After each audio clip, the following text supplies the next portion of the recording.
Bloodless this morning. What? Low residence. Oh, yeah. Here. Okay. Because that's like. Since me and my grandfather. Okay. All right, good morning, everybody. It's a beautiful day. It's Wednesday, August 2nd, She should tell the joke. 2020. And I'd like to bring this meeting of the Kane County Executive Committee to order. Clerk, could you please call the roll? Allen. Bates. Furman. Here. Davis. Gums. Comes here. Caius. Present. Kenyon. Here. Lewis. Who's here? Linder.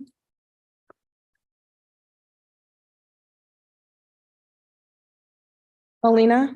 Lena present. Sanchez. Sanchez present. Strathman. Strathman present. Surges. Tepe. That be here. Keogh. Here. You have an in-person quorum. Okay, very good. Thank you. I believe Mr. Linder, who I see, because of illness is not able to attend. Do I have your permission to bring him in? Yes. Very good. Mr. Linder, welcome.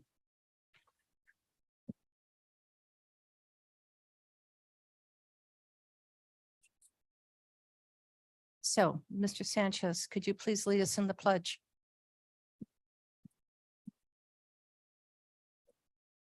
I pledge allegiance to the flag of the United States of America and to the republic for which it stands, one nation, under God, indivisible, with liberty and justice for all.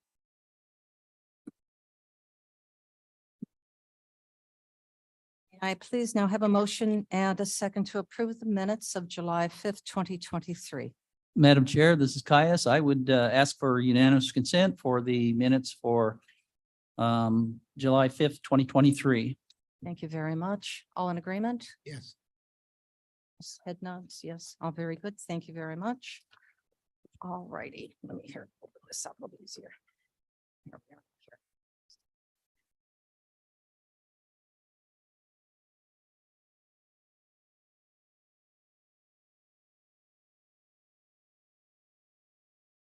All right, we are now on to public comment. We have a number of speakers today, and I'd like to make sure that all the speakers are aware that as a matter of protocol, that we refrain from statements, remarks, or conduct that might become disruptive to the county board or which may cause a disturbance.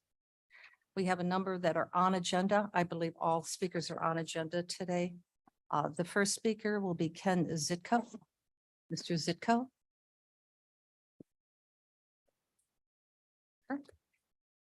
No, okay. Is Mr. Frank Esposito here? Yes, sir. Good morning. Is that on for you?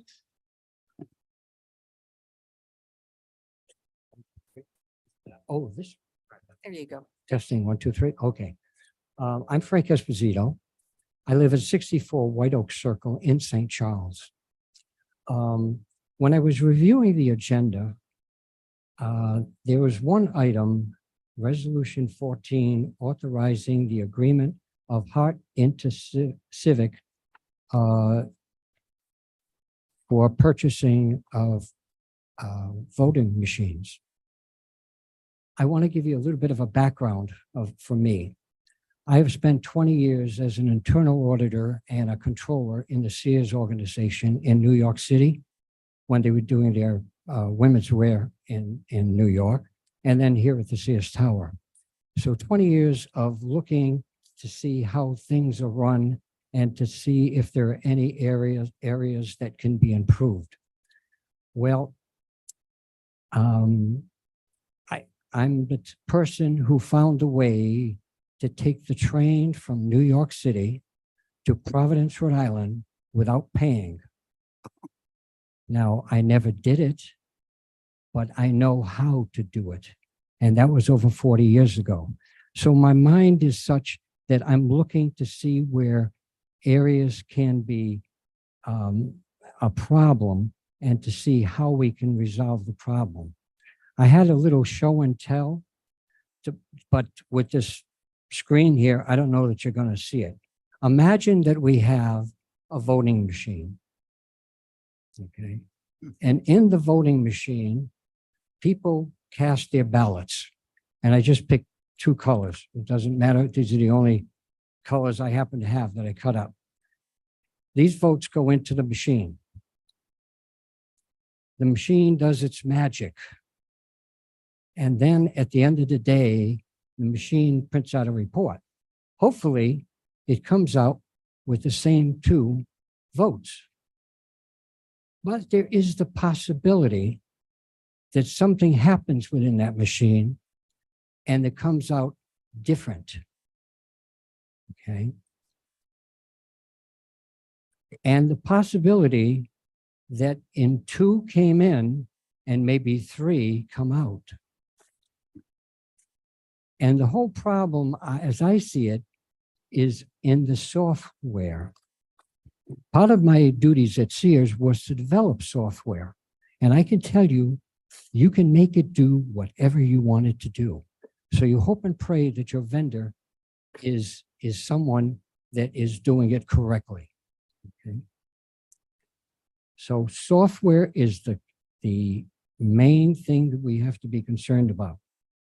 Now, I know many people say, well, let's go back to paper ballots.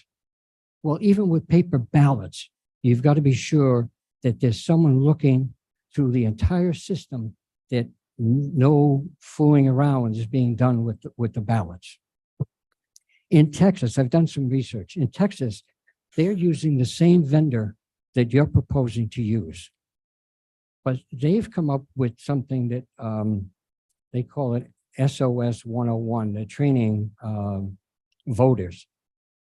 And they say their voting machines in Texas never are connected to the internet, are only the software that Texas certifies can be loaded on the voting equipment, and all voting machines are tested for logic and accuracy 3 times, twice before the actual election and once after the election.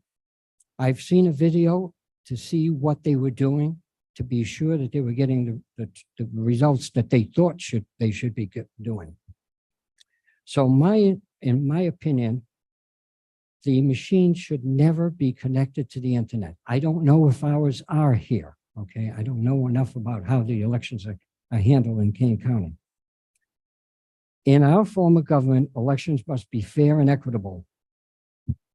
To ensure the wishes of the majority are known and implemented, no one group should be able to exercise only their views.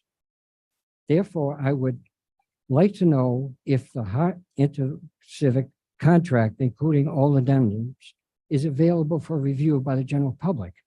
And if not, why can't it be? If it is available, I respectfully request that either a paper or electronic copy of the reviews be made available. Further, as a point of information, I'd like to know if Kane County has similar procedures as to what Texas has. I really want to thank you for allowing me to say a few words and to express my concern about the voting process. Thank you very much. Terry Bauer.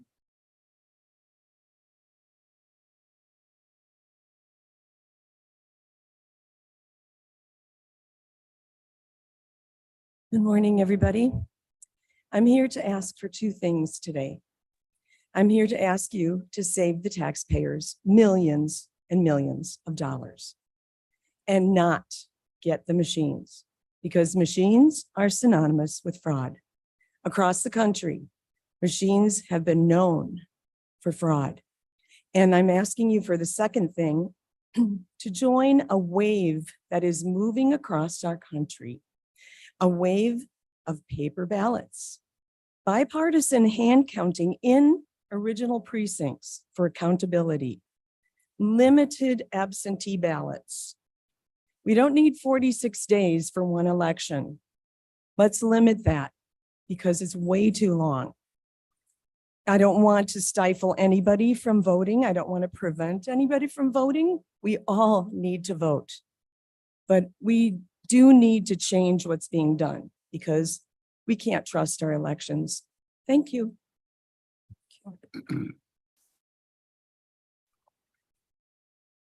Josh Wagner.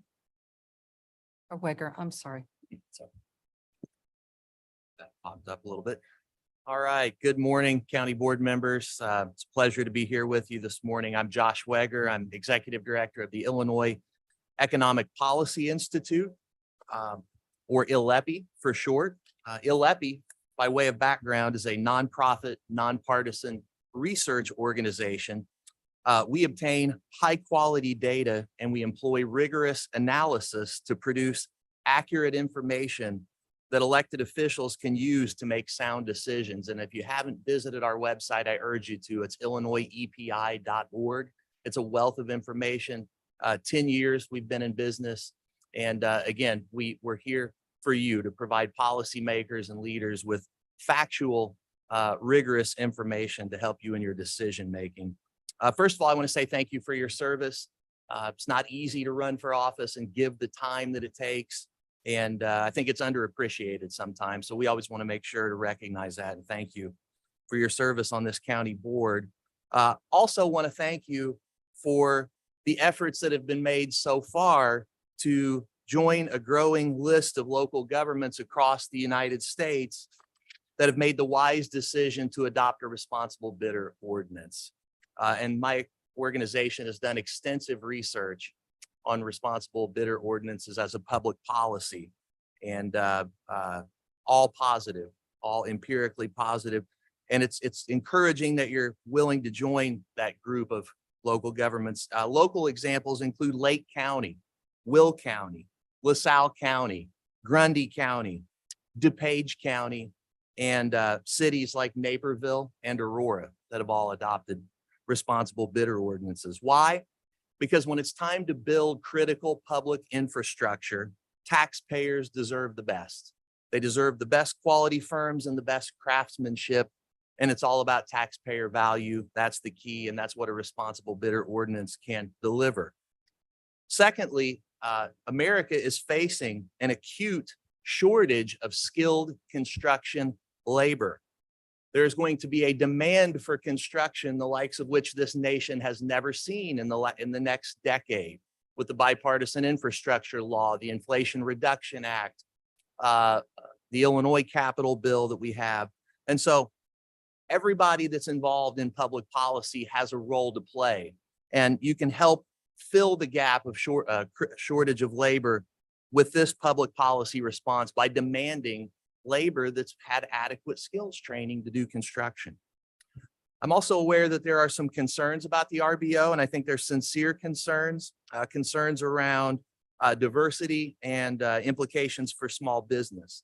The good news is I can address those concerns and we can put those to rest. When it comes to apprenticeship training programs, which I understand there's concerns about, they're significantly diverse in the state of Illinois and in fact across the country. 31% of apprentices in the state of Illinois are people of color. And that's in joint labor management apprenticeship programs. In programs that are only affiliated to employers, the number is 10% less, 21%, 10% less diversity in those employer-only programs. In particular, 9% of apprentices in joint programs in Illinois are African-American. In employer-only programs, the number is 5%, so nearly half of the diversity.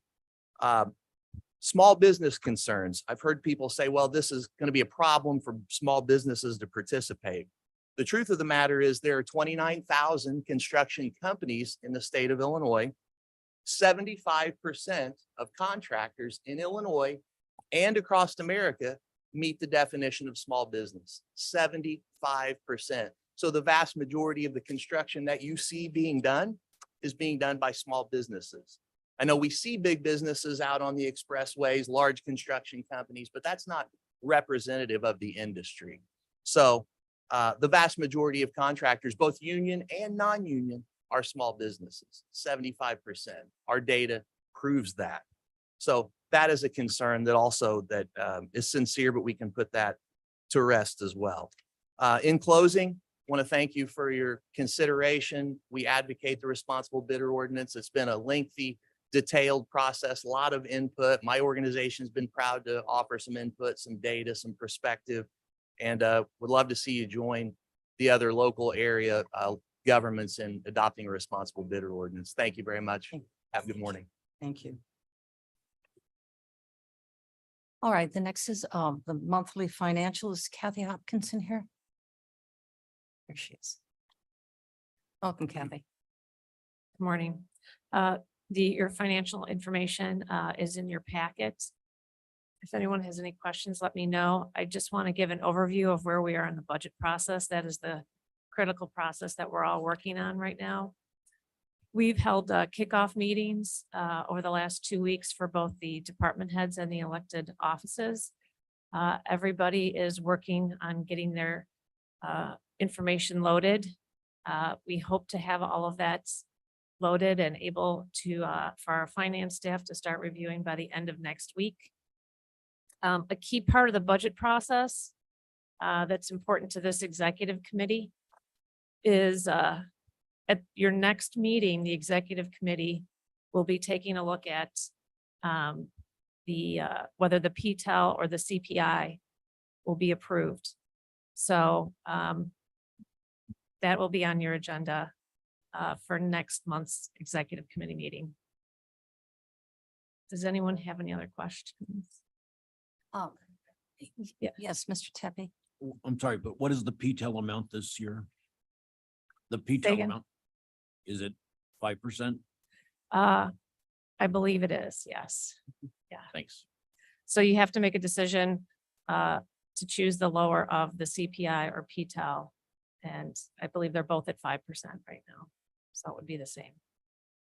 And just a clarification for this committee, will you have some financials so we can take a look at as budget of what that could possibly be, so we could see the range, so this board can this committee can appropriately make that decision? Right, that is the plan that's for the August Finance Committee presentation, that we will be presenting a rough draft of the 2024 budget with both the base budgets and a couple of scenarios for everyone to take a look at. Okay, very good. Thank So you. I would encourage everyone to come to the Finance Committee meeting. Mr. Sanchez. Thank you, Madam Chair. Kathy, if the board decides to utilize the 5% increase, given that PTEL and CPI are the same, would we still have to do a public hearing? No, well, we still have to have the entire budget on display for 15 days. Okay, But the truth in taxation is if it's over that amount, okay. that's when we would have to have it on display for that truth in taxation. Any other questions for Kathleen? Just for clarification, that would be a separate meeting or a separate, No, we're, right now, the plan is at the August Finance Committee meeting, we would be presenting a lot of financial information. It would probably be just an extended presentation of the state of the county's finances and a rough draft of the 2024 budget. So I'd encourage all but board members to attend that meeting, but it would be at the next executive committee meeting, which is September 6th, I believe. The decision on the CPI or the PTEL would be at this committee for approval. but following his question, if we did go over the PTEL, then there would be a separate a hearing. Yes. Yes, It would be. It may be coinciding with one of our regular board meetings as we pass the budget to have that. Yeah, directly before the meeting. Are there any other questions? Very good. Oh, yes. Yes, sir. Roth here. I had a question. Can you define PTEL? It's a rule that was put in place by the state of Illinois limiting property tax increases. All right, thank you, Kathy. Stands for Property Tax Extension Limitation Law. Okay, thank you, Kathy. All right, anything else? Yeah, very good. Thank you, Kathleen. Right. Next is our Public Information Officer's update. Good morning, everyone. In July, severe weather moved through our area. My office assisted in coordinating recovery efforts and communicating what damage had occurred in partnership with the Office of Emergency Management. We pushed out several events over the last month and announcements related to KDOT, expansion of free CPR, recycling, solar opportunities, problems with cell phone calls to 911 and the Safety Act, to name a few. We took part in the Sugar Grove Corn Boil Parade. Thank you, Mr. Roth and Ms. Lewis and Madam Chair for taking part in that. Our next parade opportunity that you can get involved in and have a really good time is in Montgomery, which would be on August 20th at 1 o'clock as step off. If you need any more information, you can just email me and I'd be happy to provide that for you. Some of you have handed out a flyer too. There's also flyers at the door. I'm asking for your help in promoting the Kane County Government Blood Drive. Again, we have flyers available. It will be posted each week up until the event on our Facebook page that you can share, and so that's on August 24th.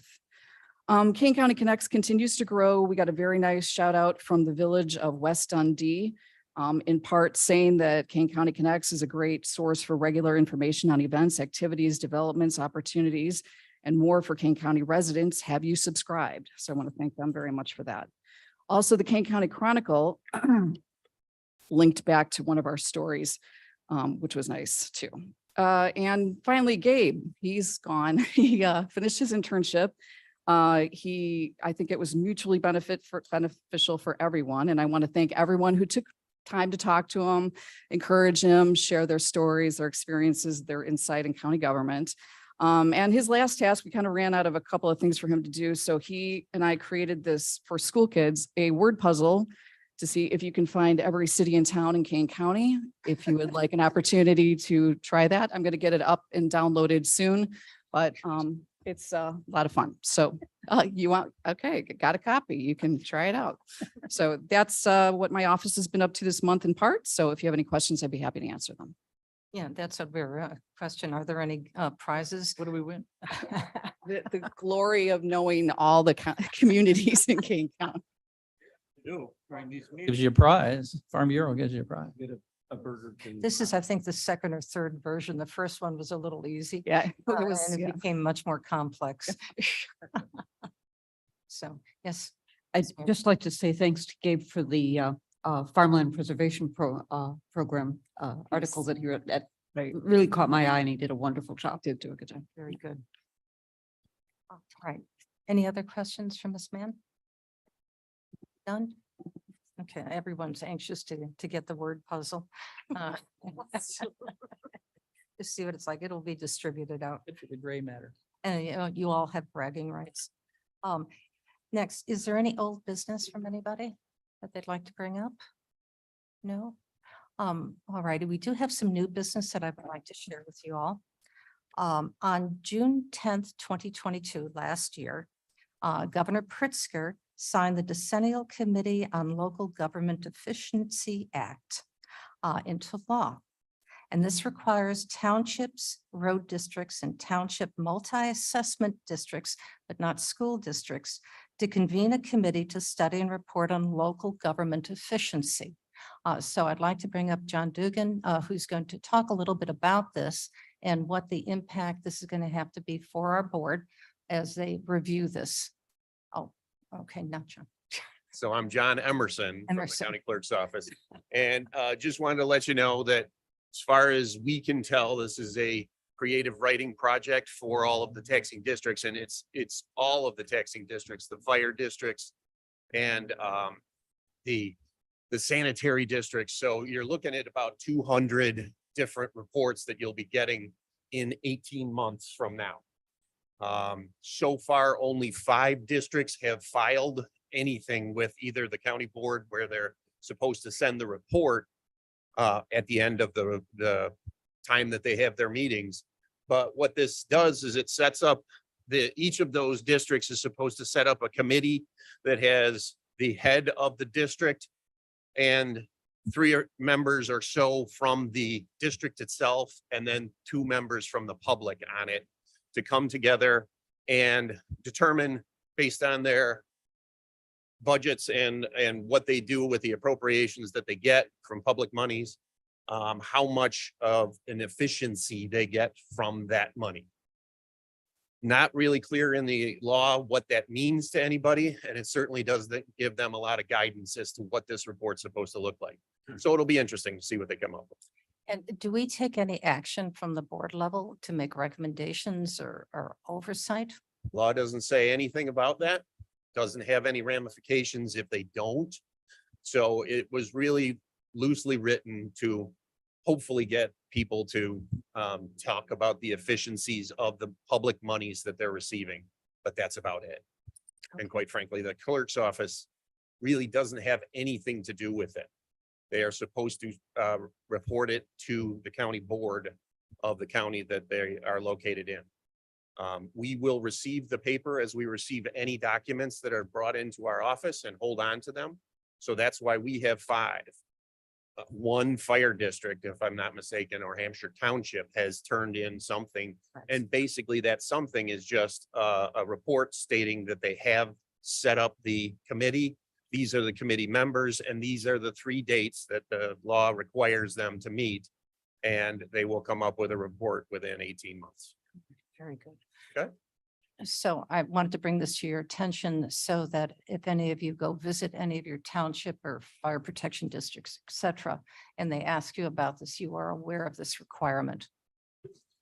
And it doesn't sound like it's mandated. Oh, no, we just need to know where to point them to. Correct. Yes. Yes. Right back to the county board. Yeah. I think, Yeah, I've talked to a couple of the other counties and their clerks are of the opinion that they have absolutely nothing to do with it. Head to the county board office with any reports that you have. all right. So as courtesy, I'll have Jane send out the legislation to you. So you just become familiar with it. And then if necessary, you can share it with everybody. And again, we have very few of our townships or taxing districts who have complied so far, which is the reason why I wanted to call this to your attention. So how many did you say? 200? Yeah, there could be as many as 200.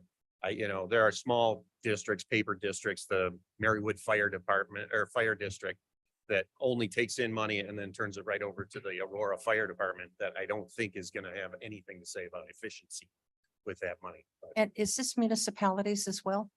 it could be. Villages? It was written loosely enough to say that it could be anybody. So, It specifically describes townships, township roads and others, and specifically leaves out school districts, but that's about it. so all of our Yeah. municipalities and villages would be required possibly. Right. How's your paper storage? We're good. Yeah, we're good. We got plenty of room. And we'll scan it all in and have it available for anybody that wants. Okay, very good. Very good. Thank you. Welcome. Thank you. Madam Chair, Yes. Yes, Mr. just Sears. a bit of silliness. Mr. Dugan, John, is it Dugan or Duggan? Duggan. Okay, I have made the same Duggan, yeah, multiple times. Duggan. Got it. Thank you. got you. Thank you. All righty. Okay, that's it for new business, and we are now on to our agenda. So, Mr. Tepe, could you please present the items that are on the executive part of it?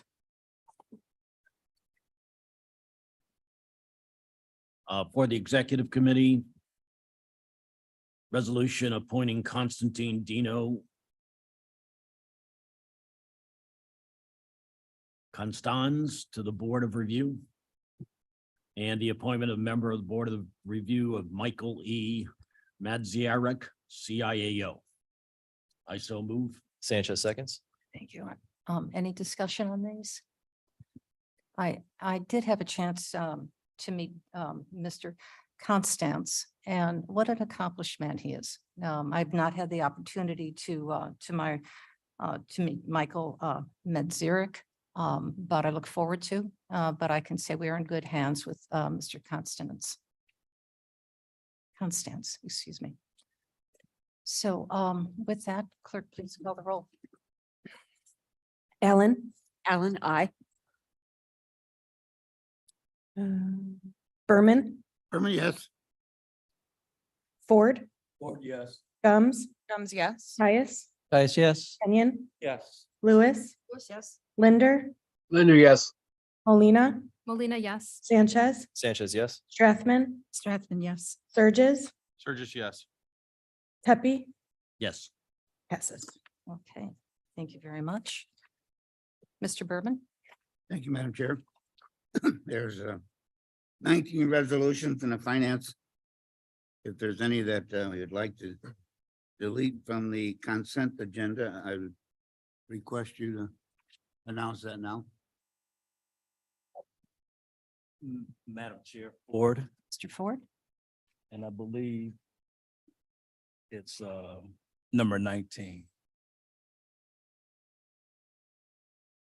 Are there any others? I make a motion, we approve the consent agenda for finance from items 1 through 18. Sanchez seconds. Is there any discussion? Should he list all of them? I will It's read going to them. go, I'm sorry, I'm just trying to jump ahead, but obviously I'll stop. Read them. Go ahead and read them. Item 1 is a resolution appointing, a resolution approving the June 2023 claims paid $11,725,781.08. Item 2 is a resolution authorizing budget notation for approved ARPA awards amounts. Res 23-262 for Veteran Service Organization Grant Program of $26,727. Item 3, a resolution authorizing a budget adjustment for sustainability management salary for the Department of Environmental and Water Resources, $13,900. Item 4 is a resolution authorizing a budget adjustment for the King County State's Attorney's Office Weed and Seed Program, $14,535. Item 5 is a resolution authorizing fiscal year 23 budget adjustments for the AOIC Modernization Grant, $3,286,991.78.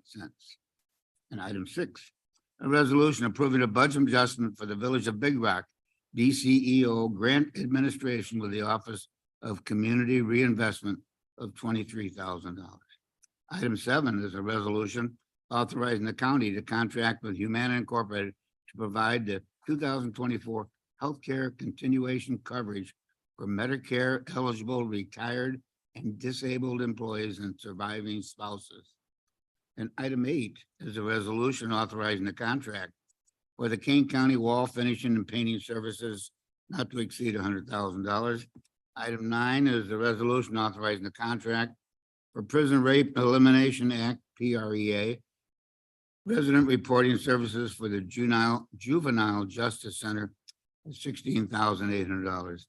Item 10, a resolution authorizing a contract extension for the King County carpet replacement, $37,817.23. And item 11 is a resolution authorizing contract extension for medical services for the Juvenile Justice Center, $453,806.74. And item 12 is a resolution authorizing the continuation of contract with Paymentus Corporation. And item 13 is a resolution authorizing renewal of support service contract for the Homeless Management Information System of $46,332.46. Item 14, there's a resolution authorizing agreement with Hart Civic for the upgrade of the Kane County voting system, hardware, software, and related services, and corresponding budget adjustment for $8,805,453.16. And item 15 is a resolution authorizing an intergovernmental agreement with the Kendall County for juvenile detention services. Item 16 is a resolution authorizing amendment to the King County Adult Justice Center's contract with Aramark Correction Services LLC to provide food services at the King County Juvenile Justice Center, $16,425. And item 17, a resolution authorizing to receive grant funding from grant number 21-203121, construction of a multi-use facility at the King County Judicial Center campus, $750,000. And item 18, a resolution authorizing funding for the state's attorney collaborative diversion build out at the King County Branch Court facility of $486,000. That concludes my resolutions. Okay, very good. All right, I assume, yes, sir. Item 14. Is that 8 million in funding? Is that, Jared, is that ARP money? No, that I believe would be coming from a special reserve fund that we have that is a result of COVID federal money. But it is county money that's unencumbered. Got it. Yeah. That's correct. Any other questions? Yes, sir. I have a question on the grant funding for the multi-use facility. Is that new money? Is that a new grant or is that old stuff from? Is that 17? Yeah, that 17. would be 17. Sorry, I forgot to ask Mr. that. Fonstock is coming up. Good morning, Roger Fonstock with the IT and Building Management. The grant that you have is corresponding to when the multi-purpose or multi-use building was constructed. Chris Allen, the director at the time, and John Harahan, who works with us on grant applications, applied for it. They received the $750,000 as an award, and we're drawing down that money and trying to reimburse the county for heating and air conditioning equipment that went into the multi-purpose building. This goes back to the construction at that time. It was a construction. Yes. Okay, I thank you. believe that grant, you can see on the grant number 21 at the beginning. So that was 2021 when it was awarded. Yes. Yes, Ms. Allen. I think that there could be confusion in that when we were first talking about this grant, I believe Drew Froz had approached Senator Oberweis, and it was talked about as a $600,000 grant coming out of DCEO. I There were think it's two. the same pot of money, except it's a different amount now, and thankfully it's higher. Yes. I'm Ms. sure Ms. This is Roger again. There were actually two. There was a 600,000 and this is the second one that they managed to get for another 750. So there's two grants that they received. One they received about a year ago, and this one we're just trying to close it out and get final reporting done and do the drawdown. So you are correct. Even better. And I agree. Any other questions? No? Okay, with that, clerk, could you please call the roll? Allen, Ellen, aye. Berman, Yes. Ford, Ford, yes. Gums, Gums, yes. Caius, Guys, yes. Kenyon, Yes. Lewis, Yes. Linder, Yes. Molina, Molina, yes. Sanchez, Sanchez, yes. Strathman, Strathman, yes. Surges, Sturgis, yes. Pepe. Yes. Passes. Very good.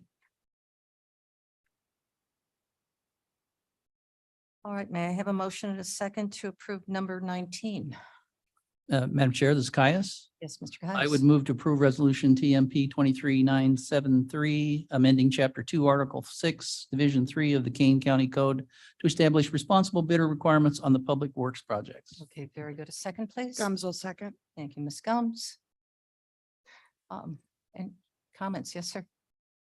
Yes, just a short 5-page thing here. Well, if I don't write it down, I forget stuff. Excuse me. For some of you new to the board, last March may have been the first time you heard about responsible bidder ordinance. That was when we received a presentation and the concept of responsible bidder in our committee of the whole. To those of you who have been on the board for a long time, you will be familiar with Because at one time, maybe 20 years ago or so, maybe Mr. Kenny remembers, we did have a ordinance in the county code that dealt with selecting responsible bidders. We don't have that now. To others like me, just after I got elected 4 years ago, we considered adopting responsible bidder ordinance, but it did not pass at that time. Responsible bidder ordinances are not, as it was mentioned earlier in this, in public comment, foreign to Illinois or in the metropolitan Chicago area. Over 100 government entities in Illinois, villages, cities, counties have ordinances that deal with vetting responsible bidders. These include DuPage, Lake, Will County, and villages like Naperville, North Aurora, Carpentersville, for just a few. And so even though there are a lot of them, I would venture to say that once we looked over a few, you could say that you probably would never find two that are exactly the same. Some are included in the language of their purchasing, and others are standalone ordinances, and some are pretty short, some are pretty long. But they do have one thing in common. They are drafted, or some things in common. They are drafted with the intent of providing the purchasing department a clearly defined method of ensuring that companies that submit bids for construction projects, mostly construction projects, meet certain minimum standards. That would thus ensure that the work provided is of high quality and ensuring that the residents' tax dollars, our residents' tax dollars, are used to get economical, quality, successful results in our construction. It also assures that the qualified workers who perform that work are treated fairly, paid fairly, safe in their workplace, and that they have the opportunity to train and improve their professional trade skills. And that the training skills are tied to the Department of Labor so that they have absolute standards with the federal government. So after hearing a presentation last March, we began the process in May of tailoring an ordinance that would accomplish for for Kane County. We started with a template of a responsible bidder ordinance and then proceeded to examine and re-examine every aspect of it to create a document that was a good fit for Kane County. We reached out to the state's attorney, all affected department heads to work together on drafting this ordinance.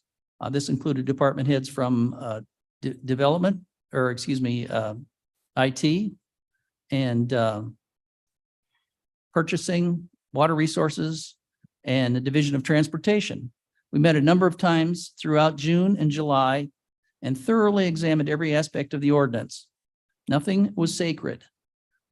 We have worked collaboratively, and I think we have crafted a sensible document that fits the needs of Kane County.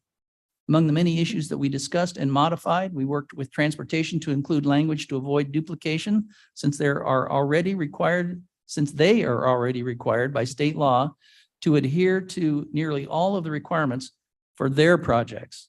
We got input from purchasing to make sure that there was enough time to adapt to procedures and that we're not overburdening their staff. We worked with IT and building management to make sure that the ordinance was a workable solution for the wide variety of construction and maintenance projects that the county requires. We discussed the minimums for ordinance to take effect, and we arrived at the consensus that anything above $30,000, which is our limit for requiring of 3 bids, that be the maximum limit, should be triggered at $30,000. And that the arguments for that, the $30,000 limit was that it is important to provide safety and quality on all projects, no matter how small. There should be no limit as to how small a project gets, that we require that it be done right. And our purchasing department indicated that the responsible bidder ordinance would not exclude small contractors on the vast majority, if not all, of our recent projects. We worked with water resources to exclude projects up to $100,000 in special service areas, which are grant funded. Since the beginning of June, we have worked through several drafts of the ordinance with the state's attorney. And just to be sure that we are in conformance with all applicable state legal obligations, liability risks, and just some practical concerns on how the RBO, the responsible bidder ordinance, will work. We included a clause to ensure, we also included a clause ensure that purchasing would have an alternate method to award contracts were there to be no qualified bidders for an important project. And we did also confer with labor to get their opinions.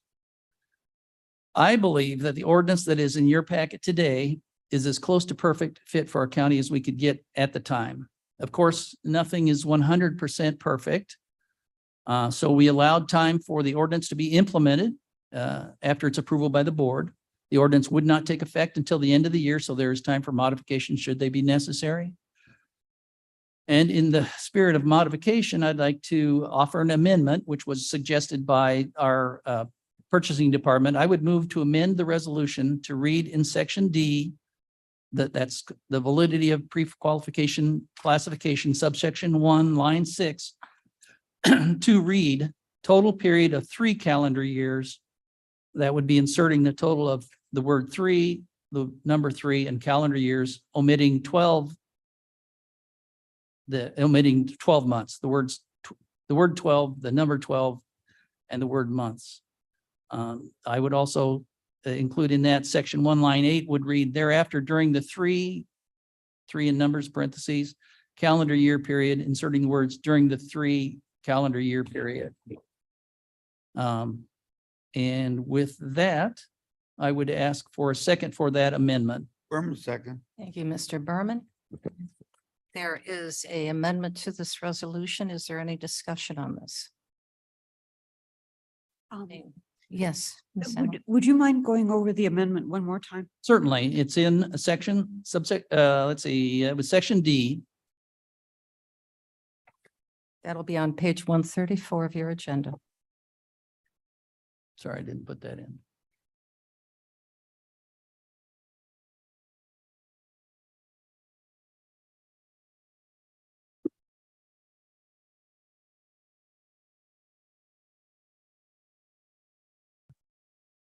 I do. Ms. Allen, do you see it?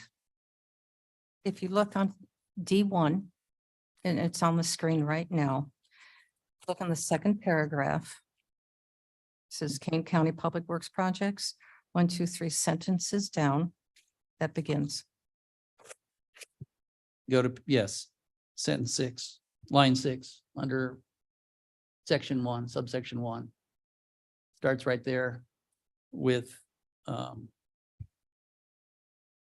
sorry, Chris, you're just saying in there that once you're qualified. Should have it's said not that. 12 months. Yeah. you're qualified for- they ask that we, if the company becomes qualified, then instead of having to redo it to, Annually, it's now. right, it's now 3 years. That way it makes it less of a burden for the purchasing department. I'm sorry, I should have said that first.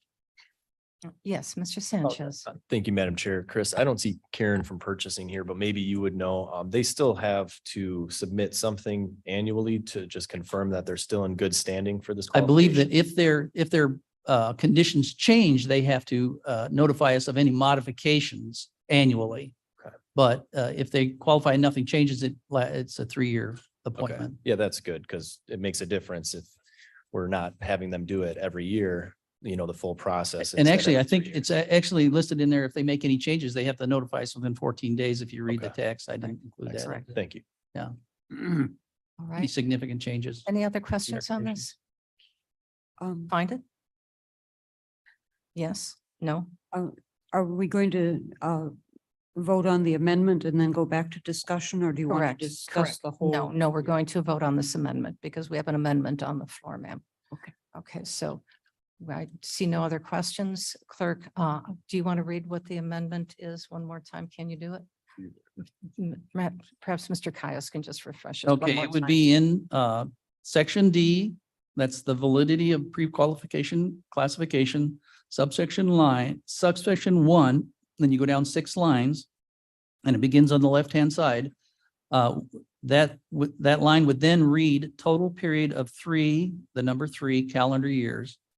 That would be inserting total, the word 3, the number 3 calendar years, and then omitting just the 12 months. And then on line 8, you go down 2 more lines. It would read thereafter during the number 3 calendar year period. And that would then just be inserting that behind therefore or thereafter Okay, very good. during the 3 calendar Okay, year thank- period. Thank you, sir. Okay, with that, clerk, could you please call the roll? Allen, Alan, I. Berman, Berman, yes. Ford, Ford, yes. Gums, Gums, yes. Caius, Guys, yes. Kenyon, Yes. Lewis, Lewis, yes. Linder, Linder, yes. Molina, Molina, yes. Sanchez, Sanchez, yes. Strathman, Strathman, yes. Surges, This is on the amendment. Yes, Yes. Tepe. Except yes. It is amended. this is very good. Thank you. All right, we're back to discussion then on the main resolution. Yes, Mr. Kenyon. Kenyon here. I'll be supporting this because I believe there's a real need for training, especially safety training. Couple times in this area, people were put in harm's way, and there was a young man put down in a sewer, and they didn't have a device to pull him out, and he died when the water came in. So safety is a big deal for all of us, and especially our workforce. Correct. So that's why I'll be voting for it. Thank you. Thank you. Any other comments? Yes, I think I will be supporting this, and the word that strikes me most is standard. I think the taxpayers deserve to know a standard and to be able to expect a standard. I was a small business owner for 30 years. And when I started out, I was a massage therapist. Anybody could say they were a massage therapist without any training or any license act or anything. And so even though I was trained and I was licensed, somebody else could say they were the same as me, and they were not. So in this, I support this because of the standards. I think the public has a right to expect a standard and to be able to rely on that standard. I will be supporting this. thank you. Thank you. Any other questions? Yes. Mr. Sanchez. Thank you, Madam Chair. Sorry, I've been out of town, so I'm still kind of catching up. I think this may have been discussed briefly at Finance Committee. Mr. Caius, you may have the answer to this question. It seems the strongest argument against passing this ordinance is the impacts it may have on small businesses. My understanding of the majority of the work we do here, we're operating at scale. Small businesses, I would guess, are a small part of what we do. Has anyone taken a look at the impact that this would have, maybe for the last year or two, what businesses' contracts would have been affected by this and what that total looks like? Madam Chair?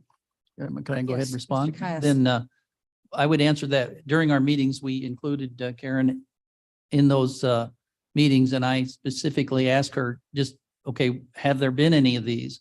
And she was not aware of any, so it was her opinion that that it would have, if it didn't have no effect, it would have very minor effect. So the answer to the question is, it would not have an effect on who has currently applied for the responsible bidder projects that we offer through the county. The lowest bidder. Or, Yes. excuse me, Mhm. right, the lowest. Yeah.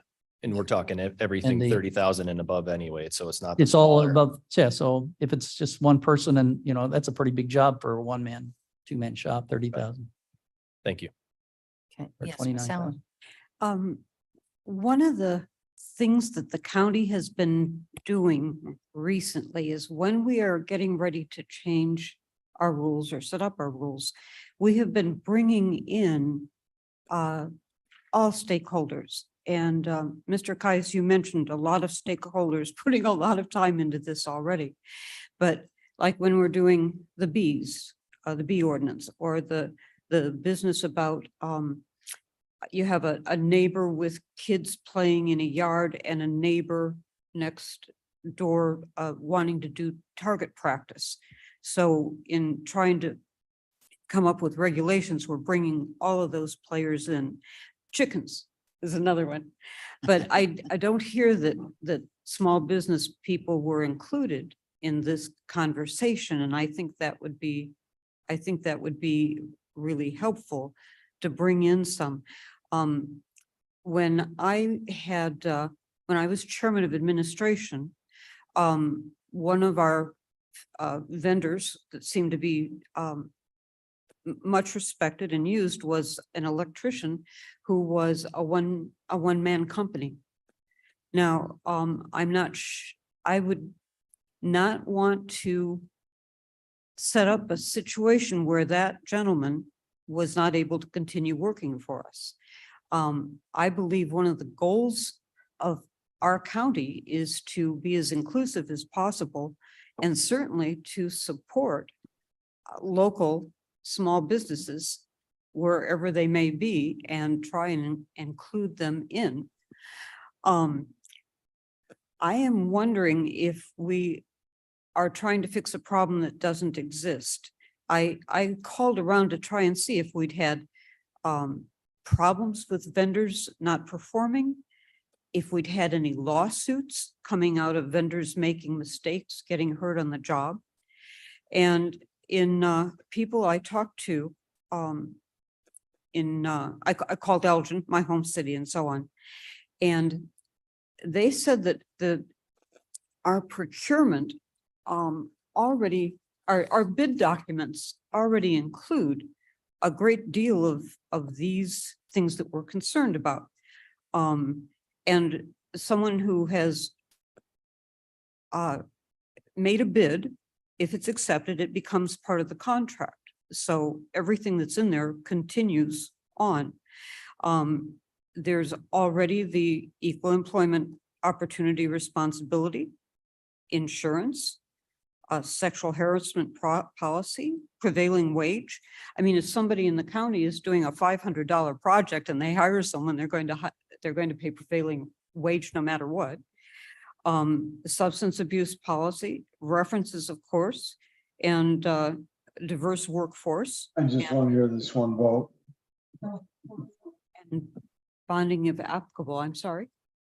That was not me. Okay, so those things are already included when we put out our bids and people respond to them. So I'm not sure that adding an extra overlay of multiple requirements is necessary to protect our workforce and protect our taxpayers and get the best job done. But I am concerned that adding these extra requirements could keep people out that we are already using or discourage people from trying. So that's why I would want to have some additional voices as part of the panel saying, here's how it would affect me. Here's how we could tweak it so it would work better. I think we're just missing that element. I feel in my head I'm missing that element. Well, hold on because I want to make sure everyone who's on the committee has a chance to speak. Madam first. Chair Ford. Yes, Mr. Ford. Yes, I agree with, I mean, I have nothing against, and I respect everything that's been said beforehand. And I agree with Debbie about what's already been put in place. A lot of this, the state qualifications require us in our own bidding orders, require us to cover most of what been talking about earlier. Some of my concerns is that it's not just about minority business, it's really about small business altogether. During this period of time of hearing about this ordinance, I have contacted about 8 small businesses across the board and across King County, and they all show some concerns of trying to identify with what's been added to this ordinance, along with taking a look at, I had a phone call from the mayor this morning of Aurora, and taking a look at what Aurora has done in other cities, that this one extends a lot further for whatever reason than what's been done by other cities and counties. The other thing is that as we go through this, I'm just not too sure where we would have enough bidders who would qualify at this length. Therefore, a lot of our smaller projects would be bidded by those of used to bidding higher projects, which means those people have a higher overhead. And therefore their numbers will come in a lot higher than somebody who's normally bidding a $50,000, $100,000 project. The other part to this is that I did have a talk with HR, and after they have done, and this is just yesterday morning, and after them taking a deeper look at this talk with Karen, is that there are some concerns about how to make sure that people will qualify. One, two is that once we go out to bid and people submit their bids, what process do we use to say that those are the ones that are qualified? Is it just a checklist? Which doesn't make sense to do all this, that somebody else can just go to a box and check it off. So they gotta be submittals. You gotta be able to prove what's been submitted. And then they have to be able to figure out, when do we notify people about this process? And how do we reach contractors or workers that this is what you have to do in order to bid on work in Kane County? When do we get the information to them? How do they find out? Hopefully it's not at time of submitting bids, because there's not enough time for them to meet all these qualifications if they're short. You know, if they gotten some education from a place that didn't do the 5 graduates over the last years and stuff, 5 years, maybe they only did 3 or 4. So what stopped them from really being qualified at that point? So 2 things I like to talk about. One is under A, I think it's A. I had been working with the state's attorney's office with Frank and Ford on this. And one is where we talked about the dollar amount, that maybe we can move that up. And my suggestion is 250,000. And the other one is in J, when it says evidence of participation in apprenticeship and training programs applicable. When you get down to the Departments of Labor and Office of Apprenticeship and Successor Organization, that we can say, or evidence of participate. And I think, did you get a copy of this? I think this was supposed to have been sent out. Participation in equivalent apprenticeship or pre-apprenticeship training program that has been approved by the state of Illinois. Everything that we're doing is, when it comes down to it, is trying to get approval from the state, how the state sees things. The only thing about pre-apprenticeship program I know was talked about before is that I don't know how many people actually have pre-apprenticeship programs. And there are no standards for having a pre-apprenticeship program. Apprenticeship program, different. There are state requirements to qualify you as a apprenticeship program. Pre-apprenticeship program, there are no state requirements for that. So I'm looking to make an amendment on those 2 subjects. Sir, are you making them together or are you making them separately? Let's do them separately. All right. Okay, before, if I can have the liberty from this board, I'd like to just clarify a few things, if that would be all right. Madam Chair, point of order, has there been a motion? We have a motion, yes. We have a motion, Second. and is there a second? I didn't see a second. But he What is the motion? separately. The motion to change, the first motion is to change the dollar amount to $250,000 projects. That's from $30,000. Yes. Sir, just seconds that.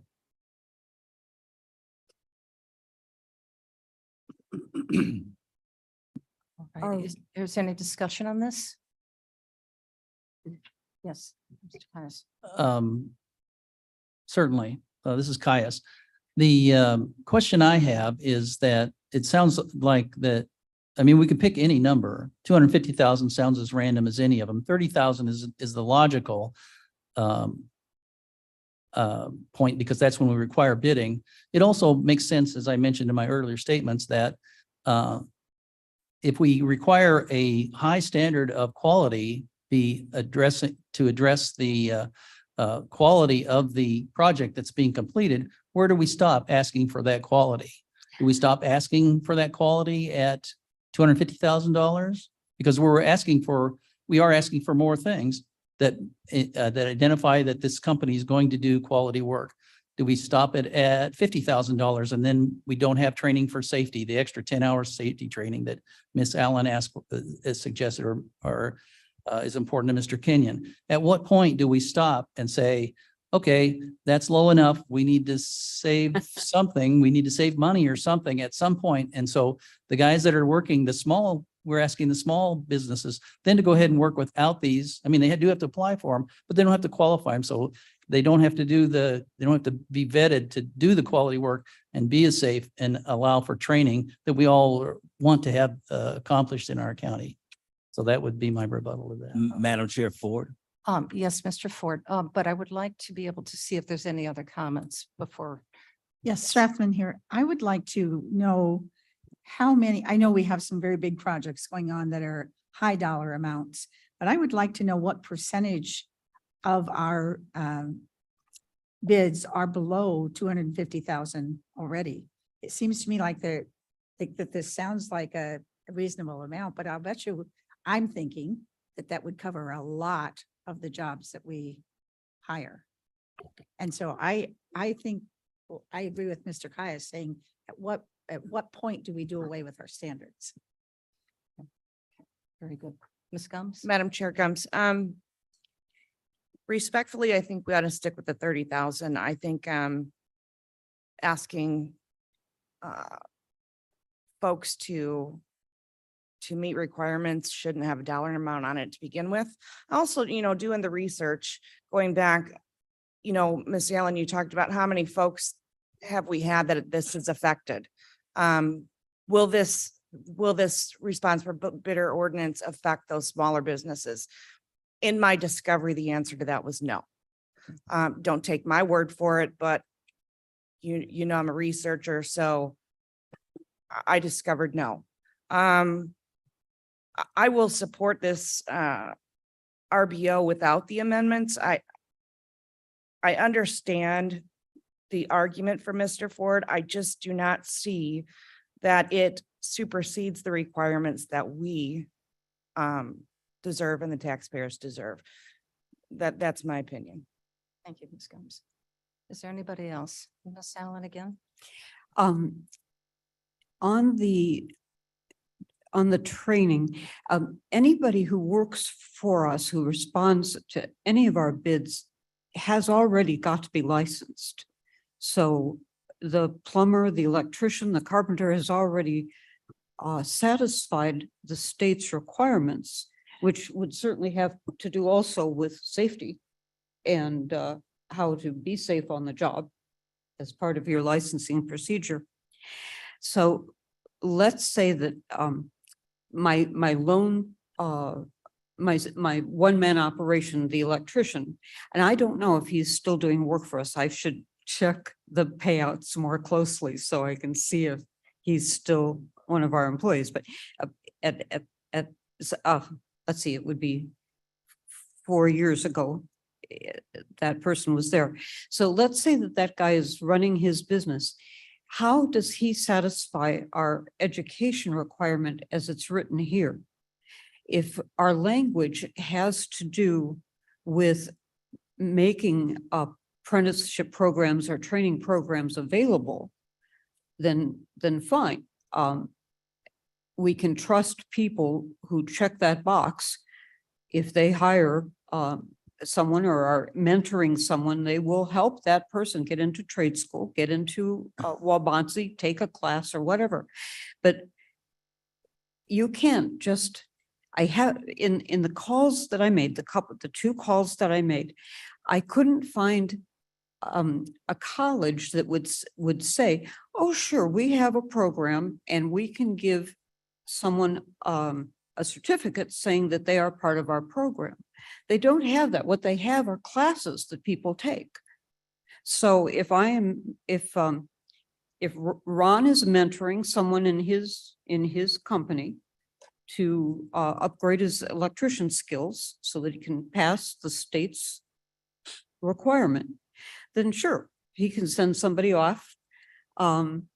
I had an electrician in my home who was like, 50 years old, and he said he had just taken a course at ECC to upgrade his skills. So that's exactly what we want to see, is people doing that. But I don't think that we should require this level of proof. I think it's overreaching on our part. May I make a clarification on the apprenticeship program? And if with the Liberty, and then I'll turn it over to Mr. Tepe. Prevailing wage. Which amendment are we? We're Yeah, we're talking about the Dollar amount. Then So fine, then can we fine. stick This is to not the, germane. This to is not the, absolute. to the this is not dollar amount? germane. And then we can go to. Thank you. I got lost in this woman's conversation. Yeah, Madam Chair. Yes, so Ford. now we're back to Mr. Yeah, Let Mr. Tepe and then Mr. Ford, since you brought this forward. Thank you, Madam Chair. About 3 years ago in my community, one of the houses near me burned down because a ceiling fan had been wired incorrectly. I understand the $30,000 limit being a very logical limit, because that's the point at which purchasing must be involved. Okay. Other than that, I would personally like to support this down to a zero limit and make it effectively for everybody, but I can understand logistically. So making the limit 50,000, 100,000, 200,000, to me doesn't make sense. 30,000 is a very logical limit with the purchasing department. I spoke to them yesterday and was in there. And this is something that I think should be done at that level. Thank you. Very good. And Mr. Linder, you've been very patient. Thank you, Madam Chair. Safety is a prime concern. And taking a test to learn safety standards is great, but in our organized program, they learn how and why and the ramifications of each of those safety sorts of things. Plumbing and electricity are the two that come to mind the most for me, but I'm sure in all the trades. I just, I think that when we're spending big money, and to me, $30,000.01 is big money, of the taxpayers' money, I think we want to make sure it's done right and that it's done safely. And therefore, I am kind of with Tepe saying I'd like to go to zero, but that's not practical.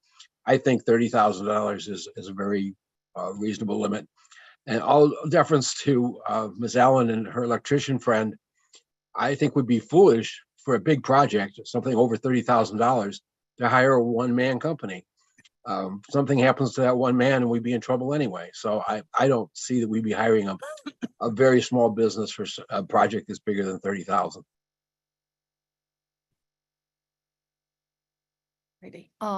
Mr. Ford. all right. Thank you, Madam Chair. So trying to get some clarification on the safety part and qualifications. Are we? We're still talking we're- about the dollar amount. All right, very Okay. good. Thank you. Is that Debbie kind of made it clear earlier that how much of what's already wrote into this document that is basic standard qualifications with the state that we already follow. So that doesn't change. Where the part where we go over and beyond what we're looking to have someone do doesn't change the safety, doesn't change the skill level. It doesn't change the experience they have. It doesn't change where they got their education from. A lot of these guys, our people, have went even through programs with the union and been graduated from there and went on and started their own business. So therefore, as far as them understanding safety, be willing to pay prevailing wages, the insurance is already a given. So therefore, why put them through any excessive amount of requirements when they already meet a very strong standard that's already been put in place and been there for a long period of time? So there's no risk as far as the quality of the work. To say that somebody who's been through a program and out there doing the work is less qualified than someone who meets all these qualifications is a misunderstanding. Yeah, Mr. Caius. Well, I'm not sure what that last statement had to do with the amount, or we're still dealing with the amount. of the Correct, we're point. still dealing with So the you're talking amount. about safety and No, it things like still that. does, it still deals with the amount. It doesn't, there's no sense. You didn't mention amount in it or anything in that whole section that you just talked about. You talked about safety. So I would, if we can keep, I apologize. That's, Point are of order, we, that are we keep ready to with the take the amount. vote? Oh, Let's It, do- it is about the amount, because those who willing to bid on the smaller project would still have those basic standards that are very strong. I think we're ready to take the vote. Last question. Thank you, Madam Chair. Sanchez here. I guess, Mr. Ford, I'm just not sure the problem we're trying to solve. It seemed that we currently don't have any contracts with companies that would be affected by this change in the ordinance of establishing the $30,000 threshold for apprenticeship programs. Do you have any information that goes against that? I mean, maybe I misunderstood the answer I was given. I do. I don't have it in writing, but there's several people I talked to that had some concerns. I suppose I'm talking more about current contracts that we have. The current contracts, I have not. I did talk to purchasing, and they didn't see where we was even having a problem with any of the contractors that we have had that requires us to go to this extent for all our contracts. I'm not saying that we don't have people that may not be qualified. I just don't know how many would be at this level. Mhm. And I haven't seen any list that says that we do have people who would qualify for this. All right, well, I think we're ready to take a vote. Ms. Gums? Oh, yeah, just, I want to wrap it up. I'm sorry, I just want to say this. I think, the requirements that we're asking people to do is a protection of our taxpayer dollars. It's a protection. It's a safety mechanism, not just for safety, but for us as the county and how we delegate, our jobs. So I think that's extremely important, to standardize that. Standard is a great word. Also, you know, we brought up the packets that are going to be submitted to purchasing. I think everybody in here has had a conversation with purchasing about that being a problem, but that's going to be a standard issue kind of thing, and that'll work itself out. So I guess just finishing up on my statement again, I think that this ordinance is protecting the county and the worker. And it can't hurt. Right, so I'm gonna see if we're ready now to take a vote on the amendment to raise the amount from $30,000 to $250,000. Or could you please call the roll? Allen, Alan, I. Berman, Berman, no. Ford, Or yes.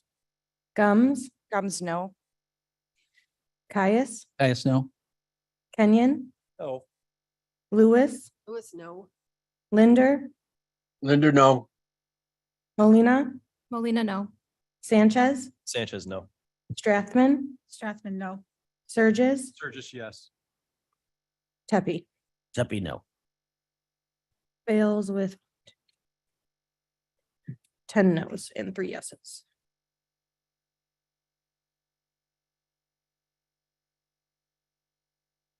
Okay.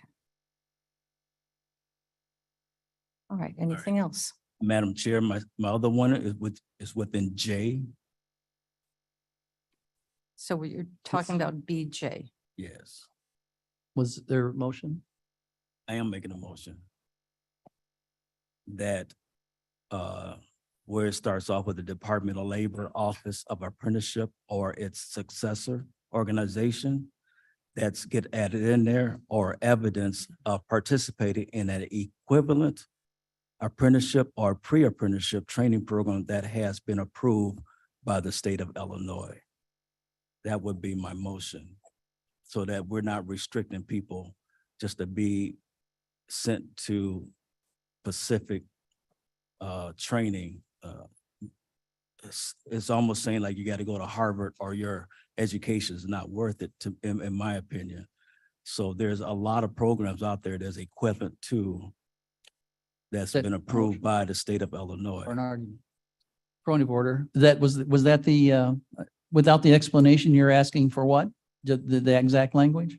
The exact language would be after the word organization or evidence of participation in an equivalent appreciation or pre-apprenticeship training program that has been approved by the state of Illinois. Period. Here, yes. And Yes. that motion include what's in the, Yes. we're just adding that, Adding Just that. adding that one part in there. well, isn't that contradictory to the next statement? No, it's not. Well, well, All right. For a second. Is there a second on this? Could you clarify, just read that again? Okay. Yeah, I'm not following you. I'm not following that. Yeah, me either. All right. All it is really saying is equivalent programs that are out there. Make sure that we're not restricting it to just one particular program. That's all it's saying. So after it says Department of Labor's Office of Apprenticeship or its successor organization, or evidence of participation in equivalent apprenticeship and pre-apprenticeship training program that has been approved by the state of Illinois. And Is there a second on this?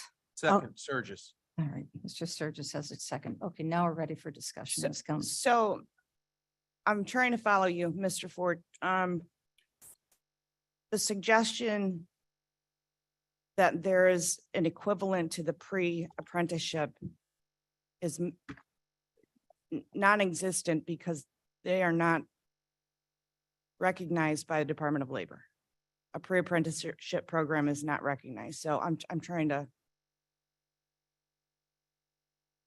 follow you. Well, it's more about the apprenticeship part, but in the future, as pre-apprenticeship programs grow and they get recognized, which there are some that are recognized, that that as long as they're approved by the state of Illinois, that they're qualified with their education. Just clarification, if I may. The prevailing wage does not recognize pre-apprenticeships at all. And an apprenticeship is only recognized if you are going through an authorized, sanctioned by the state of Illinois apprenticeship program. If not, you are then paid at the journeyman rate, because apprenticeships are only recognized by the state of Illinois if you are in an authorized apprenticeship program, which is sanctioned by the Department of Labor.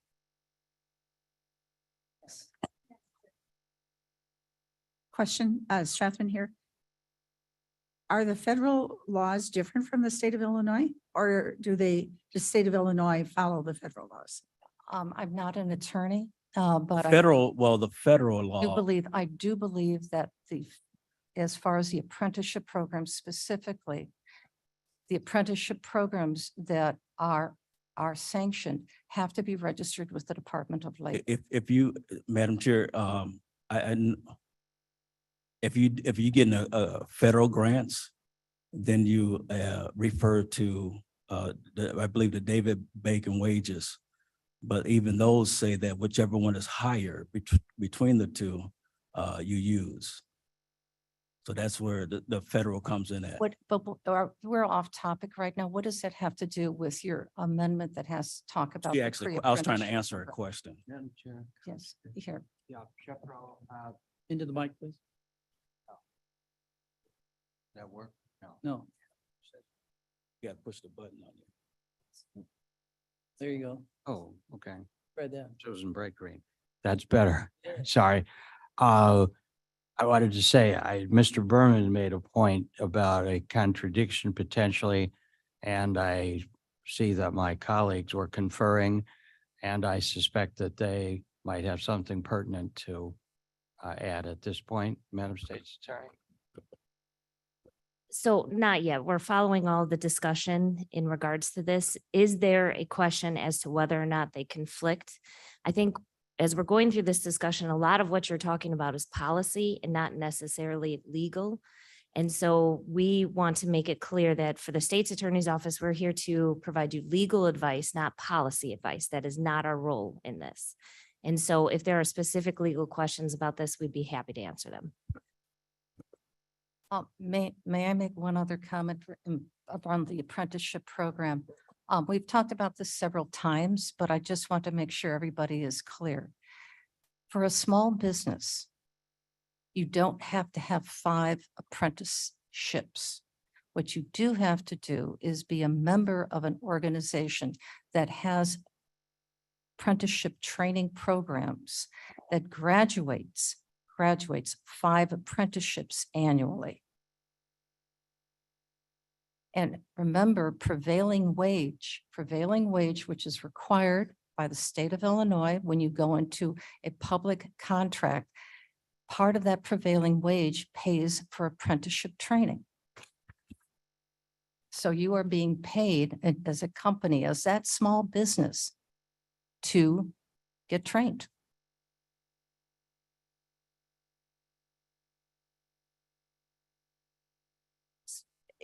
When you research, this is Alan, when you research that, what kind of organizations can I, as a small business, can I join that would have those programs?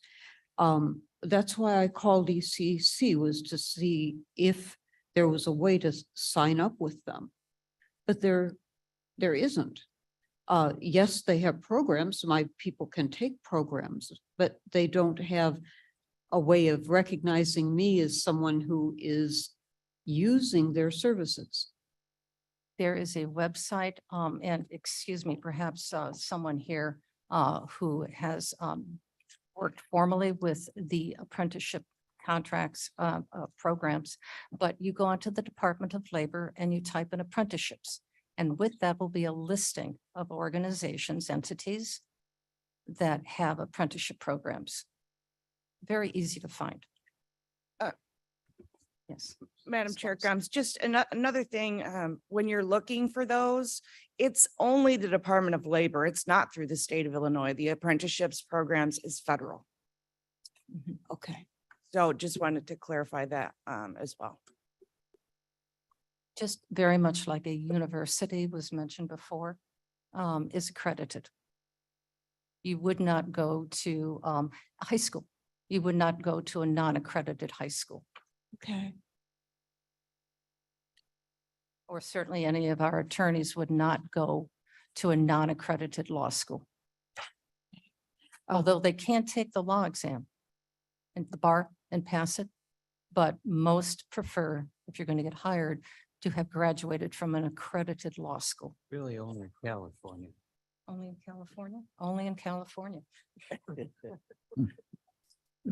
Madam Chair, this Caius, just, I looked up ECC. They do have a certified program in air conditioning, what's that called? HVAC. So I'm sure that what their certified teaching program would qualify as a certification to do that. So it is available. Now, I'm not sure I think if we're getting into the minutia of exactly how that works, I think we're going to spend a lot of time looking at just how you sign up for this stuff. But they are available for there's a organization, ABCIL, which has touts that they have 88 million or Happy something. to table this while we figure this out.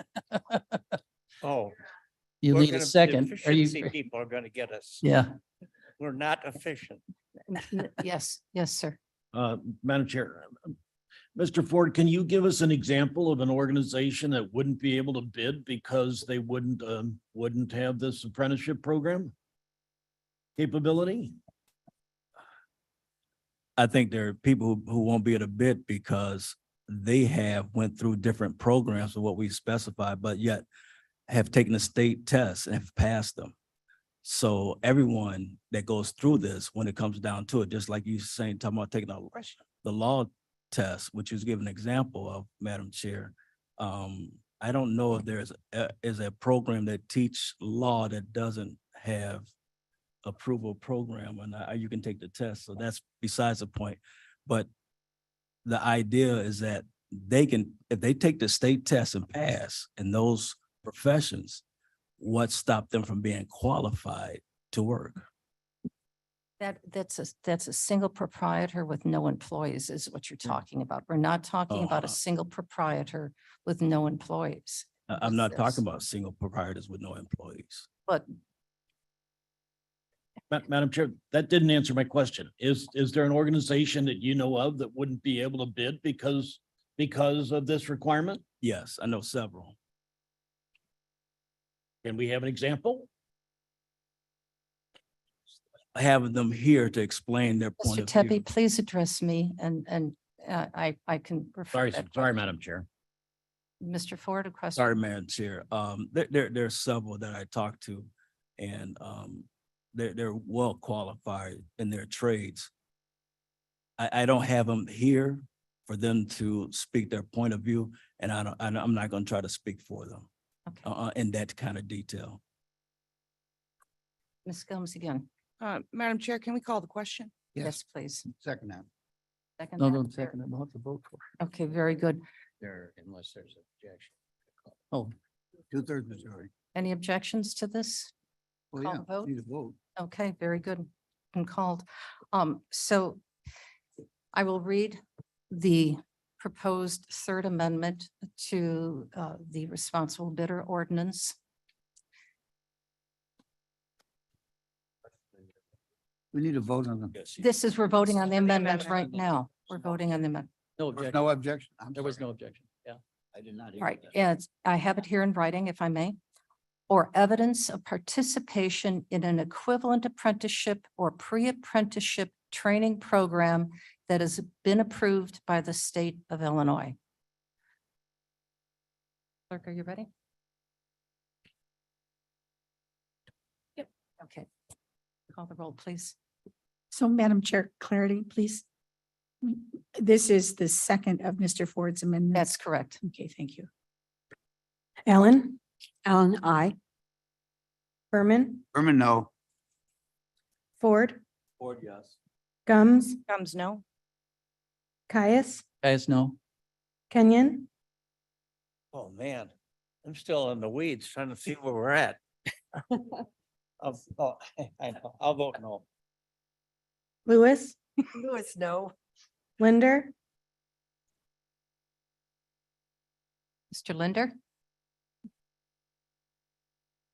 Let's see. You're on mute. Mr. Linder? Thumbs up or thumbs down? Mr. Linder, put your thumb up or thumb down to give us a visual.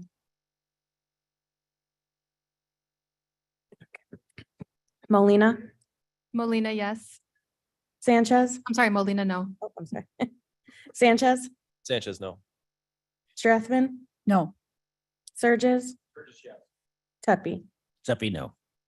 And Mr. Linder, did you want to voice your vote? Please unmute yourself. Yeah. He's talking to somebody. Okay. All right. Okay. Does it pass? It fails with 9 noes. 9 noes. 3 yes. Okay. All right, we're back to the resolution at hand as amended. That amendment that did pass was extending it to 3 years rather than an annual. Is there any other discussion on this item? Yes, you've been waiting. Yes, ma'am. As Thank amended. you. Good morning, Madam Chair. As you mentioned, I am not on the committee, but I thought it was important that I come to support it because I feel strongly about it. I think to Ms. the, Silva, could you speak just a little bit more into the microphone? yes, absolutely. Oh, very I good. think to the point of stakeholders or small business owners not having participated in the conversation, we have an agenda. I think it's a public agenda. Anyone's welcome to come and give their opinion. And usually what I find when folks feel very strongly about something is I find I receive emails or phone calls and I have not received anything. I think for me, it is about, it's about training. I think the only other thing that could be as important as structure is safety. When people walk into buildings and we have the responsibility of making sure there's no violence, making sure that they are safe when they walk in. The other responsibility is that we have strong, sound buildings for them to use and grounds for them to walk on. So I think a lot of the points that have been made have been very, very valid. But I would say that training is a big deal. Thank you. Thank you. Any other comments? See none. I think we're ready. Now, clerk, please call the vote. Allen? Allen, no. Berman, Berman, yes. Ford, Ford, no. Gums, Gums, yes. Caius, Guys, yes. Kenyon, Yes. Lewis, Lewis, yes. Linder, Linder, yes. Molina, Molina, yes. Sanchez, Sanchez, yes.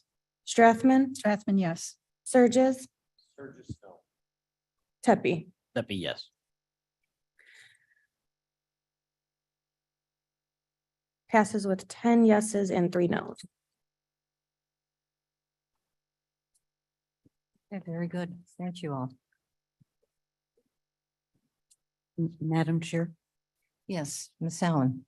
this is Alan, and I just wanted to say, I appreciate this discussion, and I do agree that it's something that the whole board should discuss, will want to weigh in on. So moving it forward to a larger discussion, I think is perfectly acceptable.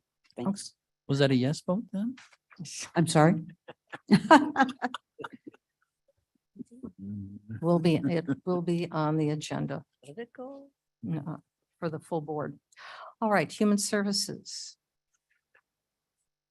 Madam Chair, we have a resolution authorizing the contract for workers' compensation and liability claims third-party administrator in front of us today. We speak a motion to move that forward in a second. Sanchez, seconds. Thank you. Is there any discussion on this item? None? Clerk, please call the roll. Allen, Alan, I. Berman, Berman, yes. Ford, Ford, yes. Gums, Gums, yes. Caius, Guys, yes. Kenyon, Yes. Lewis, Lewis, yes. Linder, Linder, yes. Molina, Molina, yes. Sanchez, Sanchez, yes. Strathman, Strathman, yes. Surges, Just yes. Pepe. That'd be yes. Passes. Judicial Public Safety. Good morning. Judicial and Public Safety has 2 items we'd like to move to the consent agenda. I'll make a motion to move. First one is authorizing the appointment of Manuel Ollende to the Kane County Sheriff's Office of Merit Commission to fill a vacated term. The second resolution is authorizing a proclamation for probation and pretrial supervision week. Okay, very good. Any questions on this? None? Well, clerk, please call the roll. Allen, Alan, I. Berman, Berman, yes. Ford, Ford, yes. Gums, Gums, yes. Caius, Guys, yes. Kenyon, Yes. Lewis, Lewis, yes. Linder, Linder, yes. Molina, Molina, yes. Sanchez, Sanchez, yes. Strathman, Strathman, yes. Surges, Sturgis, yes. Pepe. That'd be yes. Passes. Madam Chairman, Yes. yes, did ma'am. we have a second on that? Gums. She didn't quite get into the mic. Okay, I was quiet. sorry. That's unusual. Yes. A tease. Yes, Ms. Gums, you're next. All right, legislative, would like to, move to consent agenda, the resolution supporting state legislative authorizing the licensing of county-owned fiber optics infrastructure to private entities. Strathman will second. I will recognize Mr. Ford for that. He's been such a strong advocate of this for such a long time. Are there any questions on this? So this is, if I may, is this a recommendation? It is. Okay, very good. There is a caveat in discussion in our committee, you know, the legislation hasn't been written yet. So we don't want to support anything with a poison pill, nor will we do that. But in general, we do support this. Okay, very good, very good. Yes, yes, sir. Thank you, Madam Chair. Sanchez here. I just wanted to speak in favor of this. The county has so many miles of fiber optic cables that are unutilized. And it's a good potential revenue stream for us. So I hope that Springfield is listening and will put something nice together that will help us and other counties out. Thank you.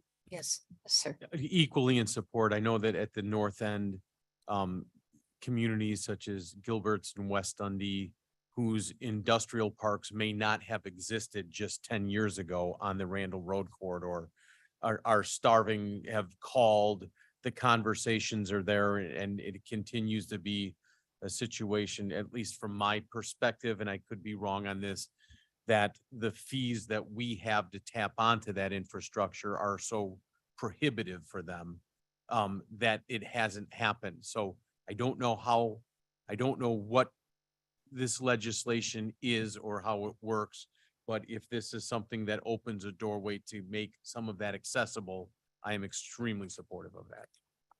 Is Mr. Fonstock here? I'd like to bring him up perhaps on clarification on this. He escaped. All right.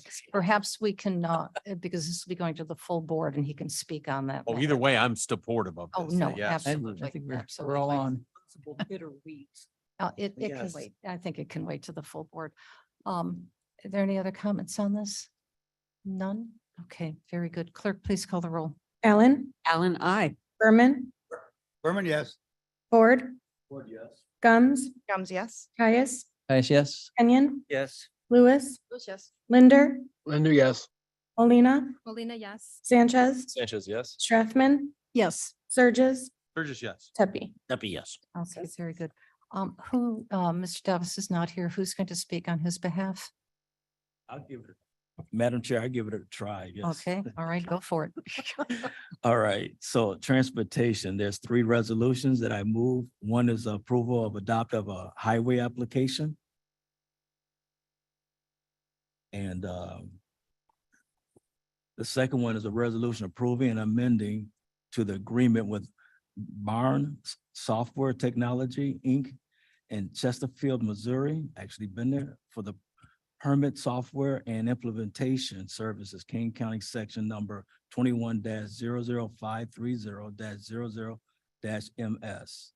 The third one is approval of Phase 2 engineering service agreement with Christopher B. Burke Engineering LTD of Rosemont, Illinois, for Randall Road at Hobbs Road intersection, improving Kane County section number 19-0511-00-CH. Very good. Very good. So project that started in 19 is going to be moved forward now, which is wonderful. Are any questions on this? Need a second. Second, I'm sorry. Caius would second. Okay, we have a second. Now, are there any questions? Just one Yes. comment. I want to bless Jesse Leonard again for doing 2 miles worth of cleanup both ways on Long Meadow Parkway. Bless his soul. And Bless his his soul. helpers, whoever's helping him. Very good. 2 miles is quite a long time to do a cleanup. Yeah, quite a long stretch. Anything else?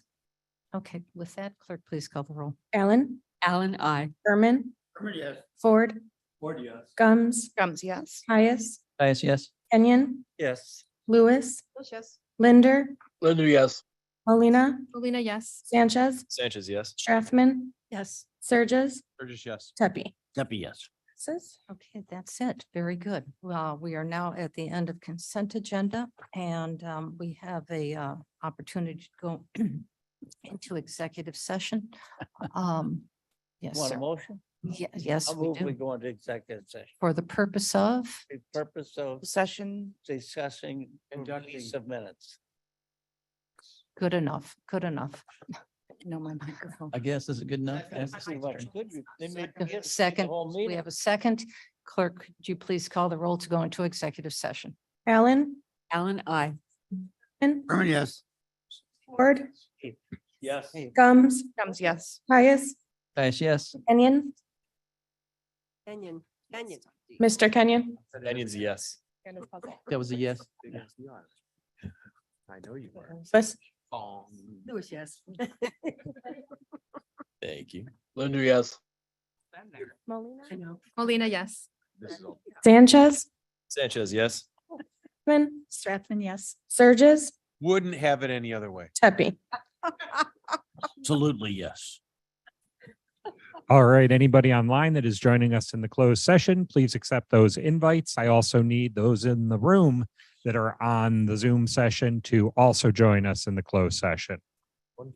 Be aware we are live streaming, so until I tell you that we have successfully transitioned, be aware anything you say will be going out live to the public. I know, I'm ready. Yeah. I guess we the bad guy.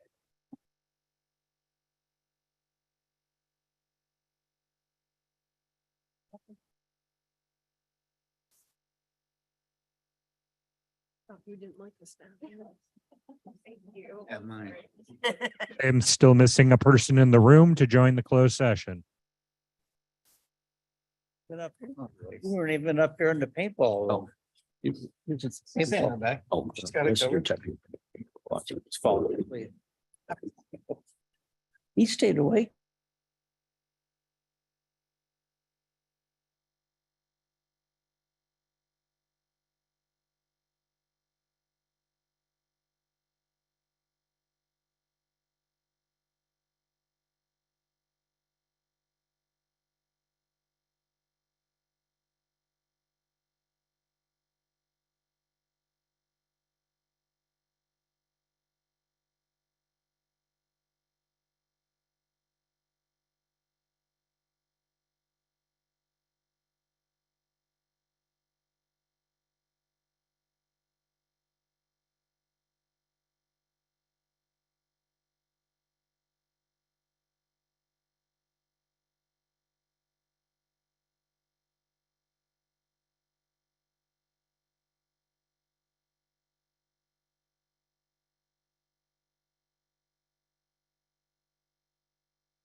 We'll take care of them.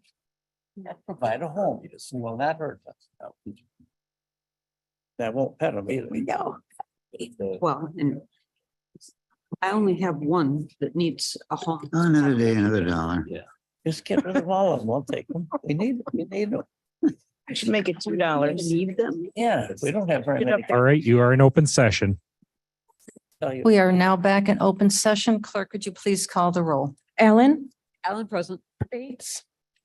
Berman, Yes. Davis, Ford, Gums, Gums here. Caius, Kai is present. Kenyon, Here. Lewis, Yes. Linder, Linder here.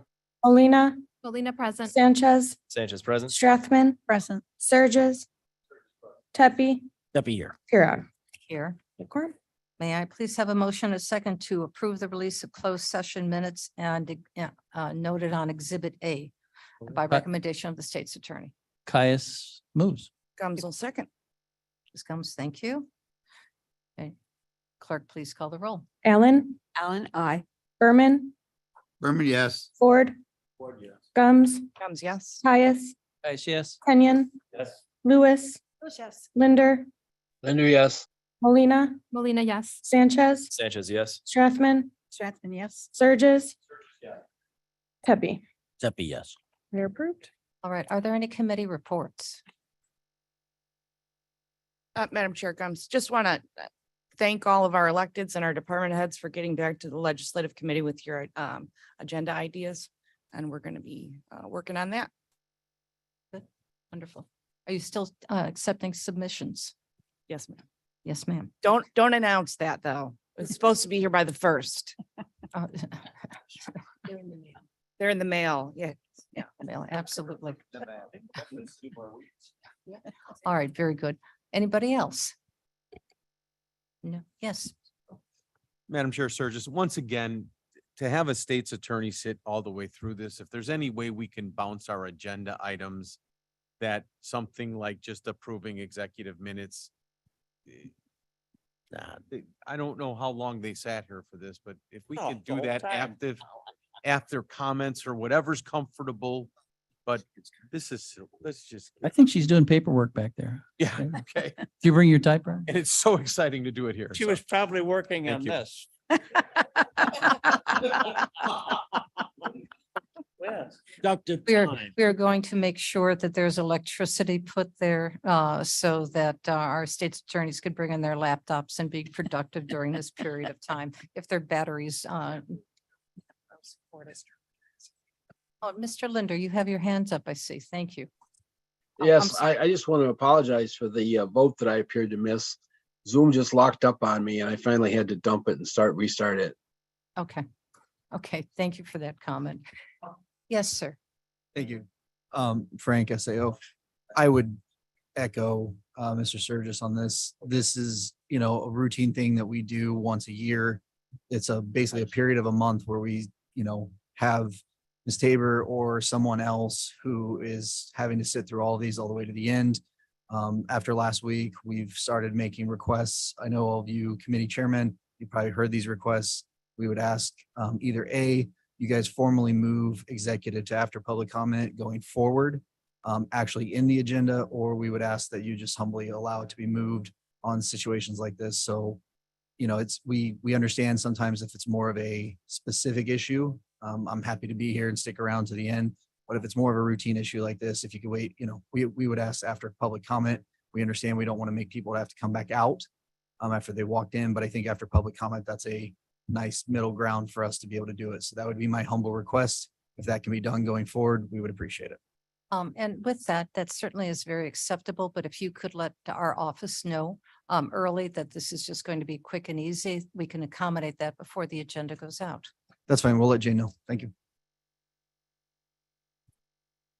All right, are there no other comments on committee reports? Well, Madam Chairman, I think it's time we It's move time. to adjourn. not yet. Linder second. Oh, yes. Wait, do we have, I'm not aware of any speakers that are coming that have asked to speak off agenda. All right, sir, your name? Oh, Ken, yes, we called your name before. Okay, action, welcome. Okay, that makes sense because I was signed up for on agenda, but I can still share a lot of the boards here, so I can still share my comments if that's all right. That's absolutely. All right, so I'm here to talk about the election equipment.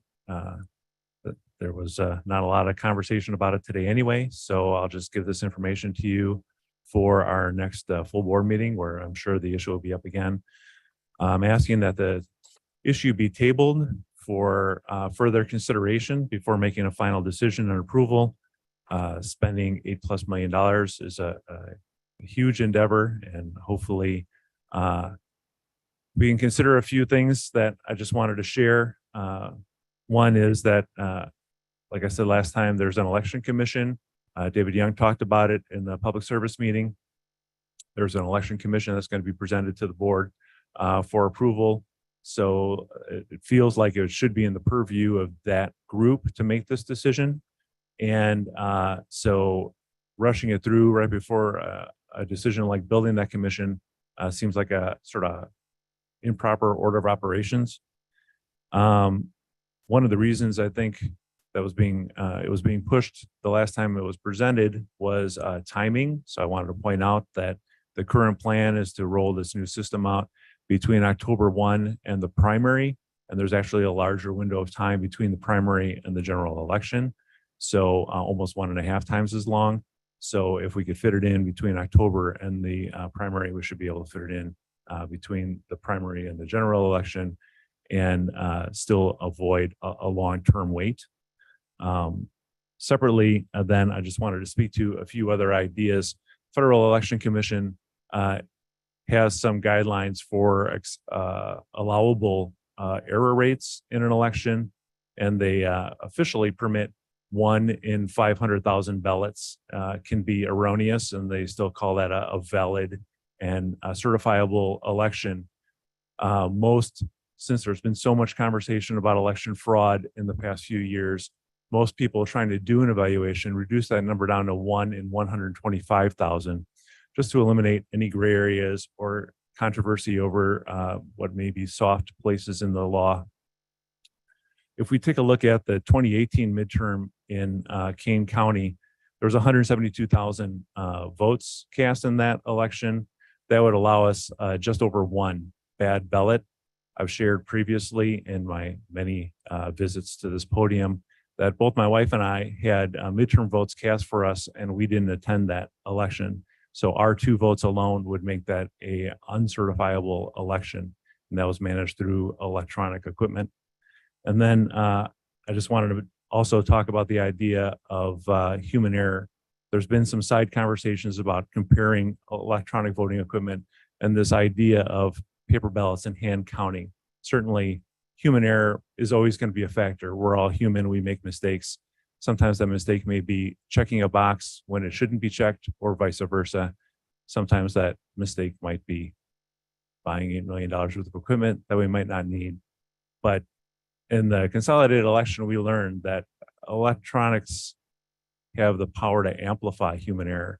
So in our final explanation of what took place there, we learned that there was effectively 2 human error mistakes made, and that resulted in, at one point in time, 8,500 ballots being erroneously counted.